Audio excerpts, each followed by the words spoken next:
ಸ್ಯಾಂಡಲ್ವುಡ್ನ action prince ಧ್ರುವ ಸರ್ಜಾಗೆ ಸಂಕಷ್ಟ ಎದುರಾಗಿದೆ. ನಿರ್ದೇಶಕನಿಗೆ ವಂಚಿಸಿದಂಥ ಆರೋಪ ಬೆನ್ನುಬಿದ್ದಿದೆ. ಕೋಟಿ ಕೋಟಿ ರೂಪಾಯಿಯನ್ನ ಪಡ್ಕೊಂಡು ಪಂಗನಾಮ ಹಾಕಿದ್ದಾರೆ ಅಂತ ಹೇಳಿ ಜಗ್ಗೂದಾದ ಚಿತ್ರದ ನಿರ್ದೇಶಕ ಪೊಲೀಸ್ ಸ್ಟೇಷನ್ ಮೆಟ್ಟಿಲೇರಿದ್ದಾರೆ. ಆದರೆ ಮಾತೃಭಾಷೆ ಬಿಟ್ಟು ಬೇರೆ ಸಿನಿಮಾ ಮಾಡಲ್ಲ ಅಂದಿದ್ದಕ್ಕೆ ಈ ರೀತಿ ಆರೋಪ ಮಾಡ್ತಿದ್ದಾರೆ ಅಂತ ಹೇಳಿ ಧ್ರುವ ಆಪ್ತರು ಸ್ಪಷ್ಟನೆಯನ್ನ ಕೊಟ್ಟಿದ್ದಾರೆ.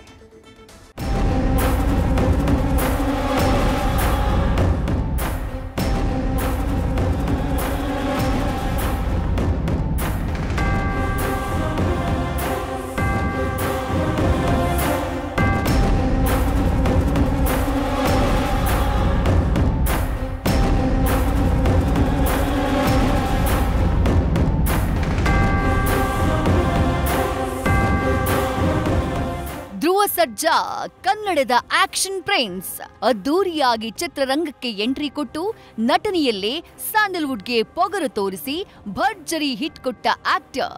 ಆದ್ರೀಗ ಚಂದನವನದ ಕೇಡಿಗೆ ವಂಚನೆಯ ಪ್ರಕರಣವೊಂದು ಸಂಕಷ್ಟ ತಂದೊಡ್ಡಿದೆ. ನಿರ್ದೇಶಕನೊಬ್ಬನಿಗೆ ಕೋಟಿ ಕೋಟಿ ವಂಚಿಸಿರೋ ಆರೋಪ ಕೇಳಿ ಬಂದಿದೆ.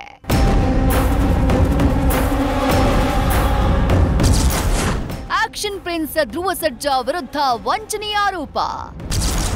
ಜಗ್ಗೂದಾದ ನಿರ್ದೇಶಕನಿಂದ ದೂರು, ಎಫ್ಐಆರ್ ದಾಖಲು. ನಟ ಧ್ರುವ ಸರ್ಜಾ ಸದ್ಯ ಕೇಡಿ ಸಿನಿಮಾದ ಶೂಟಿಂಗ್ನಲ್ಲಿ ಬ್ಯುಸಿ ಇದ್ದಾರೆ. ಆದ್ರೀಗ ಆಕ್ಷನ್ ಪ್ರಿನ್ಸ್ ವಿರುದ್ಧ ಕೋಟಿ ಕೋಟಿ ವಂಚನೆಯ ಆರೋಪ ಕೇಳಿ ಬಂದಿದೆ. ಕನ್ನಡದ ಜಗ್ಗೂದಾದ ಚಿತ್ರದ ನಿರ್ದೇಶಕ ರಾಘವೇಂದ್ರ ಹೆಗಡೆ ಧ್ರುವ ಸರ್ಜಾ 3 ಕೋಟಿ 15 ಲಕ್ಷ ರೂಪಾಯಿ ಪಡೆದು ವಂಚನೆ ಮಾಡಿದ್ದಾರೆ ಅಂತ ದೂರು ಕೊಟ್ಟಿದ್ದಾರೆ. ಮುಂಬೈನ ಅಂಬೋಲಿ ಠಾಣೆಯಲ್ಲಿ ಧ್ರುವ ಸರ್ಜಾ ವಿರುದ್ಧ ಎಫ್ಐಆರ್ ದಾಖಲಾಗಿದೆ. ಇದು ಕನ್ನಡದ ಭರ್ಜರಿ ನಟನಿಗೆ ಸಂಕಷ್ಟ ತಂದೊಡ್ಡಿದೆ.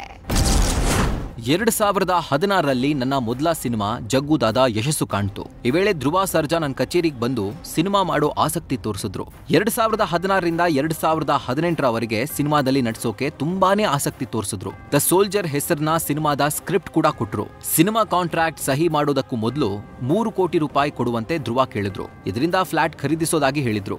ಧ್ರುವ ಸರ್ಜಾ ತೋರಿಸಿದ ಉತ್ಸಾಹವನ್ನ ನಂಬ್ಕೊಂಡು ಹೆಚ್ಚಿನ ಬಡ್ಡಿ ದರದಲ್ಲಿ ಸಾಲ ಪಡ್ಕೊಂಡು ಆ ಹಣವನ್ನ ಹೇಗೋ ಹೊಂದಿಸಿ ಧ್ರುವಾಗೆ ಒಟ್ಟು 3 ಕೋಟಿ 15 ಲಕ್ಷ ರೂಪಾಯಿ ಹಣ ಕೊಟ್ಟಿದ್ದೆ. 2019ರಲ್ಲಿ ಔಪಚಾರಿಕ ಒಪ್ಪಂದಕ್ಕೆ ಅವರು ಸಹಿ ಹಾಕಿದ್ರು. ಈ ಸಿನಿಮಾದ ಶೂಟಿಂಗ್ ಜನವರಿ 2020ರಲ್ಲಿ ಆರಂಭ ಆಗಿ ಜೂನ್ 2020ರೊಳಗೆ ಪೂರ್ಣ ಆಗ್ಬೇಕಿತ್ತು. ಆದ್ರೆ ಧ್ರುವ ಈ ಸಿನಿಮಾದಿಂದ ಹಿಂದೆ ಸರಿದ್ರು. ಅಲ್ಲದೆ ನಾನ್ ಮಾಡಿದ ಕರೆಗಳನ್ನ ಸ್ವೀಕರಿಸ್ತಾ ಇರ್ಲಿಲ್ಲ.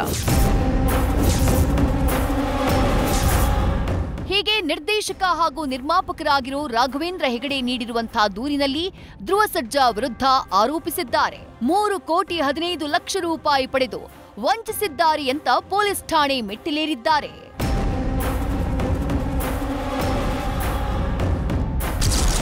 ಕನ್ನಡದಲ್ಲಿ ಸಿನಿಮಾ ಮಾಡೋಕೆ ಒಪ್ಪಿರಲಿಲ್ವಾ ನಿರ್ದೇಶಕ? ಧ್ರುವ ಸರ್ಜಾ ಮೇಲಿನ ಆರೋಪದ ಬಗ್ಗೆ ಆಪ್ತರ ಸ್ಪಷ್ಟನೆ. ಧ್ರುವ ಸರ್ಜಾ ಮೇಲಿನ ಆರೋಪವನ್ನ ಅವರ ಆಪ್ತ ಮ್ಯಾನೇಜರ್ ಅಶ್ವಿನ್ ಅಲ್ಲಗಳೆದಿದ್ದಾರೆ. ಅಲ್ಲದೆ ಆರೋಪಕ್ಕೆ ಮತ್ತೊಂದು ಟ್ವಿಸ್ಟ್ ಕೊಟ್ಟಿದ್ದಾರೆ. ಮೊದಲು ಚಿತ್ರವೊಂದರಲ್ಲಿ ನಟಿಸೋಕೆ ಧ್ರುವ ಒಪ್ಪಿದ್ರಂತೆ.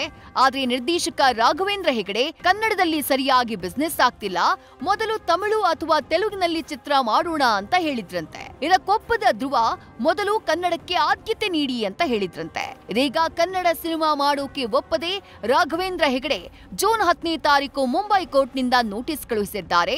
ಈ ನೋಟಿಸ್ಗೆ ಜೂನ್ 15ರಂತೆ ಧ್ರುವ ಸರ್ಜಾ ಉತ್ತರಿಸಿದ್ದಾರೆ ಅಂತ ಮ್ಯಾನೇಜರ್ ಅಶ್ವಿನ್ ನ್ಯೂಸ್ ಫಸ್ಟ್ಗೆ ಸ್ಪಷ್ಟನೆ ಕೊಟ್ಟಿದ್ದಾರೆ. ಅದಾದ್ಮೇಲೆ ಇವಾಗ ಇರೋ ಪ್ರೆಸೆಂಟ್ ಮಾರ್ಕೆಟ್ ಅಲ್ಲಿ ಕನ್ನಡ ಚಿತ್ರಗಳಿಗೆ ಮಾರ್ಕೆಟ್ ಇಲ್ಲ, ಸ್ಯಾಟಲೈಟ್ ಸೇಲ್ ಆಗ್ತಾ ಇಲ್ಲ, ಡಿಜಿಟಲ್ ಸೇಲ್ ಆಗ್ತಾ ಇಲ್ಲ. ನಾವ್ ಏನಕ್ಕೆ ಸರ್ ಇದನ್ನ ತೆಲುಗುಲಿ ಸ್ಟ್ರೈಟ್ ಫಿಲಂ ಮಾಡ್ಬಿಡೋಣ, ಇಲ್ಲ ಹಿಂದಿಲಿ ಸ್ಟ್ರೈಟ್ ಫಿಲಂ ಮಾಡ್ಬಿಡೋಣ, ಆಮೇಲೆ ಬೇಕಾದ್ರೆ ಕನ್ನಡಕ್ಕೆ ಡಬ್ ಮಾಡ್ಕೊಳ್ಳೋಣ ಅಂತ ಹೇಳ್ತಾರೆ. ಇವ್ರು ಅದ್ ಹೆಂಗಾಗತ್ತೆ? ಕನ್ನಡ ಫಿಲಂ ಬಿಟ್ಟು ಹಿಂಗೆ ತೆಲುಗುಲಿ ಏನಕ್ ಮಾಡ್ಬೇಕು, ಹಿಂದಿಲಿ ಏನಕ್ ಮಾಡ್ಬೇಕು, ಕನ್ನಡದಲ್ಲಿ ಮಾಡೋಣ, ಚೆನ್ನಾಗ್ ಮಾಡೋಣ, ಬಿಸ್ನೆಸ್ ಆಗತ್ತೆ ಅಂತ ಹೇಳ್ತಾರೆ. ಅವಾಗ್ಲೂ ಅವ್ರು ಒಪ್ಕೊಂಡಿರಲ್ಲ. ನಾವ್ ನಿಜವಾಗ್ಲೂ ನಾವ್ ಇವಾಗ ಹಾಕಿದ್ರೆ ನಾವ್ ಅದನ್ನೇ ಹಾಕ್ಬೇಕು. ಏನಕ್ಕಂದ್ರೆ ಒಂದ್ ಆಕ್ಟರ್ಗೆ ನೀನು ಕೆಲಸ ಮಾಡು ಅಂತ ನೀನು ಕಾಸು ಕೊಟ್ಟಾದ್ಮೇಲೆ ನೀನ್ ಅದನ್ನ ಬಡ್ಡಿ ಎಲ್ಲ ಸೇರಿಸ್ಬಿಟ್ಟು ನೀನ್ 10 ಕೋಟಿ ಕೊಡು ಅಂದ್ರೆ ಅದೊಂಥರ ಹರಾಸ್ಮೆಂಟೇ ಅಲ್ವಾ? ಈ ಕೆಲಸ ಮಾಡಕ್ ಕಾಸು ಕೊಟ್ಟಿದ್ರೆ ನಿಮಗ್ ಬಂದ್ ನಾವು ಕೆಲಸ ಮಾಡ್ತೀವಿ, ನೀವ್ ಕತೆ ರೆಡಿ ಮಾಡ್ಕೊಂಡಿದ್ರೆ ಬಂದ್ ನಾವು ಕತೆ ಕುತ್ಕೊಂಡು ನಾವು ಪ್ರಾಜೆಕ್ಟ್ ನ ಸ್ಟಾರ್ಟ್ ಮಾಡ್ತಾ ಇದ್ವಿ. ನೀವ್ ಏನೂ ಮಾಡ್ದಿರಾ ಸಡನ್ ಆಗಿ ಬಂದ್ಬಿಟ್ಟು ನಾನು ಇಷ್ಟು ಕೊಟ್ಟಿದ್ದೀನಿ, ಇಷ್ಟು ವರ್ಷ ಆಗಿದೆ, ನನ್ಗೆ ಅಷ್ಟು ಬಡ್ಡಿ ಕೊಡು ಅಂದ್ರೆ ಇಟ್ಸ್ ಟೋಟಲಿ ಹರಾಸ್ಮೆಂಟ್. ಅವ್ರ ಮೇಲೆ ನಾವ್ ಆಕ್ಚುಲಿ ಇವಾಗ ಕೇಸ್ ಹಾಕ್ಬೇಕಷ್ಟೇನೆ.